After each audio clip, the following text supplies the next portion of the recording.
여러분 안녕하세요. 주식의 소리의 애소리입니다. 연달아서 공모주 영상을 계속해서 올리게 되는데 아무래도 이렇게 변동폭 큰 시장에서는 그나마 안정적인 투자처가 될 수 있는 부분이니까요. 지겹다고 생각하지 마시고 그래도 잘 봐주세요. 네, 3월 3주차에 제노코와 자이언트 스텝의 청약 일정이 겹쳐서 고민하고 계신 분들 많을 텐데 이번 영상에서는 우선 제노코의 분석부터 해보고요. 최대한 자이언트 스텝 영상도 빨리 준비해서 올려보도록 하겠습니다. 네, 제노코는 항공우주통신기술 관련해서는 17년의 노하우를 보유하고 있는 기업입니다. 그 밖에 항공전자, 방위산업 분야도 영위를 하고 있는데 현재 가장 경쟁력을 갖고 있는 부분은 국산화에 성공한 위성통신 부품이 글로벌 최고 수준의 기술력을 갖췄다는 거고요. 주요 고객사로는 이미 하나시스템, 한국항공우주연구원, 에어버스 등을 두고 있습니다. 올해 초에 항공우주 섹터 굉장히 핫했잖아요. 그래서인지 관심이 가기는 합니다. 조금 더 자세히 사업 분야를 뜯어보면 크게 위성 탑재체, 위성 지상국, EGSE, 검사장비, 그리고 항공전자, 방위산업으로 나눠볼 수 있고요. 우주의 극한 환경 조건에서 안정적으로 운용되는 위성 탑재체를 개발 또 제조하고 있으면서 위성이 우주 임무를 안정적으로 수행할 수 있도록 지상에서 위성을 제어하고 감시하는 위성 지상국 시스템도 개발 제조하고 있습니다. 그리고 위성 발사 전까지 위성 탑재체를 점검하고요. 또 방위산업 무기체계를 점검하는 장비도 만들고 있고요. 항공기가 극한 환경 조건에서 안정적으로 운용될 수 있도록 하는 항공전자 장비도 제조합니다. 그리고 군 전력을 안정적으로 유지할 수 있도록 하는 방위산업 핵심 부품들도 만들고요. 그러니까 통신 기술을 바탕으로 해서 우주와 항공, 방산까지 영역을 확장하고 있는 겁니다. 근데 어줍잖게 조금씩 발을 담근 게 절대 아니고요. 각 분야에서도 핵심 기술들을 잘 보유하고 있어요. 특히 위성 탑재체 관련한 부품은 앞에서 말했듯이 세계 최고 수준의 기술력입니다. 핵심 부품인 X밴드 트랜스미터 국산화에 성공했는데 트랜스미터는 위성이 지구를 돌면서 우주상공에서 촬영한 영상 데이터를요. 한반도 영공을 지나는 제한된 시간 동안에 지상으로 전송하는 기기입니다. 이게 미국의 나사, 유럽 우주기구인 ESA 규격에 의한 공정 승인을 받았다고 하고요. 대단한 기술력이에요. 그리고 영상 데이터 전송 속도도 720mbps를 구현하면서 글로벌 최고 수준의 기술력이 적용된 것으로 평가를 받고 있습니다. 여러분, 이번 달 20일에요. 카자흐스탄에서 차세대 중형위성 1호기가 발사될 예정인데요. 그때 이 제노코의 X밴드 트랜스미터가 탑재된다고 합니다. 720mbps는 아니고요. 320mbps급 전송 속도를 갖춘 제품이 투입이 됩니다. 이 부분이 진짜 해외 의존도가 아주 높은 분야였는데 제노코가 진짜 큰일 해낸 거죠. 그리고 다음으로 항공전자 분야에서도 국내 최초로 항공전자 장비들 간의 혼선을 방지하는 기술을 국산화했어요. 이미 한국항공우주산업이 개발한 항공기와 한국형 전투기 등의 탑재가 완료됐고요. 미국 기업과도 계약을 체결했다고 합니다. 글로벌 고객도 꾸준히 확보해 나가는 모습이에요. 위성 지상국 관련해서도 전자기 충격파를 방어하는 핵심 기술을 갖고 있고요. 이렇게 다양한 기술을 확보하면서 2020년 7월 기술평가에서 기술보증기금으로부터 A등급을 받았다고 합니다. 항공우주 분야 여러분들 진짜 진입장벽이 높은 편이거든요. 근데 이미 기술력과 글로벌 고객사를 확보하고 있다는 부분 굉장히 매력적이고요. 실적도 보니까 최근 3년간의 영업이익과 영업이익률이 꾸준히 증가했더라고요.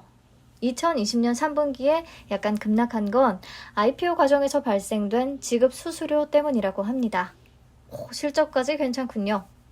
그래서 앞으로도 그렇다면 계속 좋을까를 봤을 때 여러분들 아시다시피 세계 대표적인 부자들의 마지막 블루오션은 우주. 그들은 모두 우주에 꽂혔죠. 베이조스는 블루 오리진을, 머스크는 스페이스 X를, 브랜슨은 버진 갤럭틱을 차리면서 우주산업에 뛰어들었고요. 우주여행 시대를 열기 위해서 아주 발빠른 움직임들을 나타내고 있습니다.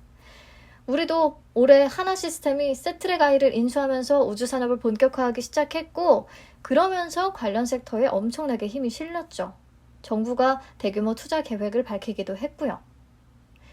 보시면 현재 세계 우주산업 규모는 2040년에 1조 1000억 달러에 달할 것으로 전망이 되고 있고요. 우리 정부는 제3차 우주개발진흥 기본계획에 따라서 2040년까지 총 69기, 69기의 위성 발사를 계획하고 있습니다. 이렇게 위성 발사 횟수가 늘어난다면 당연히 제노코의 위성 탑재체 수요도 늘어나겠죠. 국산화에 성공한 유일한 기업이니까 이 부분에서 독점적인 위치를 구축할 수도 있겠습니다. 네, 여기까지 제노코의 밝은 미래를 같이 들여다봤고요. 그렇다면 청약을 해도 좋을지, 수요 예측 결과와 공모가 산정 내역, 균등 배정 방식 등등을 같이 살펴보도록 하겠습니다. 우선 공모 개요를 보시면 총 공모 주식수가 49만 주거든요. 규모는 굉장히 작은 편이에요. 공모가 희망밴드는 27,000원에서 33,000원이었는데 확정 공모가는 상단을 9%나 넘어서서 36,000원으로 결정이 됐습니다. 이 중에 일반 청약자 물량은 25% 기준으로 122,500주고요. 청약은 3월 15일에서 16일까지 이틀간 진행됩니다. 환불은 18일에 되고요. 청약 가능 증권사는 DB금융투자고요. 균등 배정 방식은 SK바이오사이언스와 마찬가지로 50% 고정 방식이에요. 몫은 동일하게 나누되 나머지는 추첨을 통해서 배분하는 거죠. 네, 그럼 수요 예측 결과부터 같이 보도록 하겠습니다. 경쟁률이 1452.49대 1을 기록했거든요. 보시면 알겠지만 최근 IPO 기업들과 비교를 해봤을 때 굉장히 높은 수준입니다. 기관들도 많은 관심을 보였네요. 그리고 기관들의 신청 가격 분포표를 보시면 밴드 상단이 33,000원인데 전부 다 33,000원 이상의 가격을 써냈어요. 미제시는 가격이 정해지는 대로 받겠다 이런 뜻이니까 33,000원 이상으로 봐도 무방하죠. 이렇다 보니까 가장 많이 신청한 가격대인 36,000원으로 공모가를 확정할 수밖에 없었다고 합니다. 네, 다음으로 의무 보유 확약 비율 보면 신청 수량 기준으로 22.15%거든요. 다른 IPO 기업들과 비교해 봤을 때 굉장히 높은 수준입니다. 오로스 테크놀로지, 네오 이뮨텍 다음으로 높아요. 그리고 상장 후에 유통 가능 주식수도 보시면 우선 총 발행 주식수가 244만 2,140주가 될 것으로 보이는데 이 중에 보호예수가 걸린 물량이 62.22%고요. 나머지 37.78%는 유통 가능 물량입니다. 비율로 치면 아주 낮은 수준은 아닌데요. 워낙에 공모 규모가 작다 보니까 금액으로 계산을 하면 332억 원 정도밖에 안 되더라고요. 이게 얼마나 낮은 수준인지 비교해 보시면 알 거예요. 그쵸? 최근 IPO 기업들과 비교해 보면 굉장히 낮은 수치입니다. 그래서 보시면 선진 뷰티 사이언스, 아이퀘스트, 오로스 테크놀로지, 사이버원 모두 유통 가능 금액이 낮은 수준이었고 그래서 이들의 상장 첫날 성과가 좋았거든요. 그렇기 때문에 제노코도 유통 가능 금액이 얼마 안 돼서 상장 당일의 성과가 좋을 수도 있겠다는 생각이 듭니다. 네, 다음으로 그렇다면 공모가가 어떻게 산정이 됐는지 부담스러운 수준은 아닌지 확인을 해볼게요. 비교 회사로는 이노와이어리스, 오이솔루션, 세트랙아이 이렇게 3개 회사를 선정했고요. 평균 펄을 계산하니까 30.7배네요. 그래서 제노코의 2021년 추정 당기순이익을 할인율 20%를 적용해서 2020년 말의 현재 가치로 계산을 했고요. 그랬더니 40억 3,700만 원이 나왔고 여기다가 퍼 30.7배를 곱해서 적정 시가 총액을 산출했습니다. 1,239억 원 정도. 이거를 희석 가능한 주식수를 포함한 총 주식수로 나누어서 주당 평가 가액을 계산했어요. 그랬더니 49,567원이 나왔네요. 여기에 33.42%에서 45.53%의 할인율을 적용해서 희망 공모가 밴드를 제시했던 거거든요. 근데 확정 공모가가 36,000원으로 결정이 됐잖아요.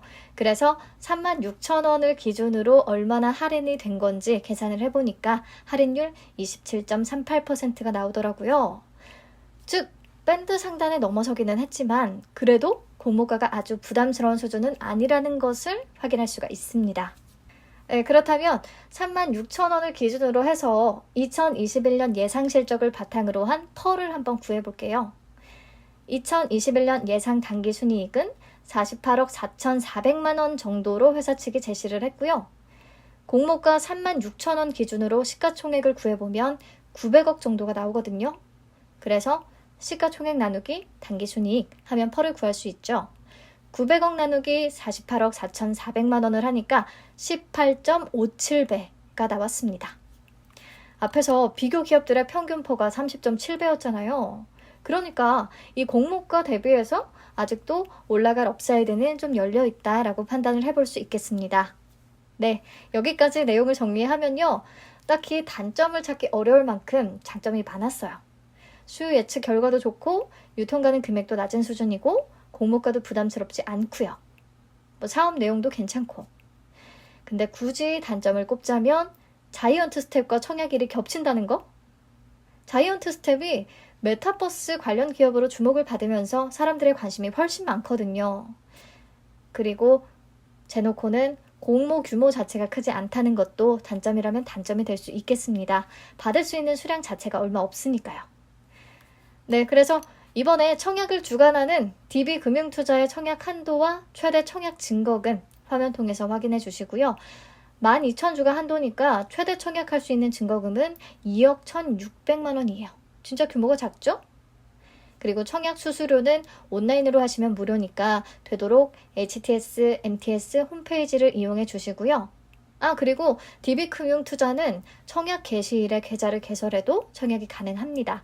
그러니까 3월 15일에 개설하고 바로 청약하셔도 돼요. 네, 마지막으로 배정 물량 확인하면서 균등 배정 수량 예측해 볼게요. 총 배정 물량은 122,500주고요. 균등 배정을 50%로 딱 고정을 했기 때문에 61,250주 안에서만 균등 배분을 처리할 겁니다. 청약 건수를 그럼 어떻게 예측을 했냐면 최근 DB금융투자에서 단독으로 진행했던 TLB의 사례를 참고했어요. 그때 총 청약 건수가 24,601건이었거든요. 그 당시에는 균등 배정 방식이 적용되기 전이기는 해요. 그래서 이번 제노코에는 비슷하게 25,000건이 접수되거나 그보다 많은 3만 건, 4만 건이 접수된다고 가정을 하고 균등 배정 수량을 구해봤습니다.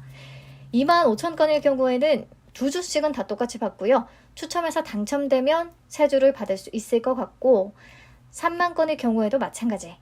그리고 4만 건이라면 한 주씩 균등하게 받고요. 추첨 통해서 2주를 받을 수 있을 것 같아요. 그래서 결론적으로 균등 배정만 노린다면 최소 청약 수량인 10주만 청약해도 충분할 것 같습니다.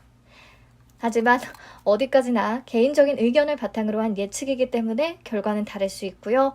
제놓고 사업 내용도 괜찮고 우주항공 섹터로 관심도 가고 진입장벽 높은 시장에서 이미 최고 수준의 기술력과 글로벌 고객사들을 확보하고 있다는 점 충분히 매력적입니다. 위성 탑재체 관련 매출 증가는 어느 정도 확실시 되는 부분도 있고요. 수요 예측 결과도 보시면 좋았죠. 하지만 워낙에 공모 규모가 작다 보니까 일반 투자자 배정 물량이 많지 않고요. 그래서 균등 배정으로 노릴 수 있는 수량도 얼마 안 됩니다. 비례 배정까지 노리자니 자이언트 스텝이 걸리고요. 그래서 두 회사에 고르게 나눠서 청약을 하시거나요. 저는 자이언트 스텝까지 잘 분석한 뒤에 종합해서 청약 전략 짜보도록 하겠습니다. 최대한 빨리 준비해 볼게요. 시청해 주셔서 감사합니다.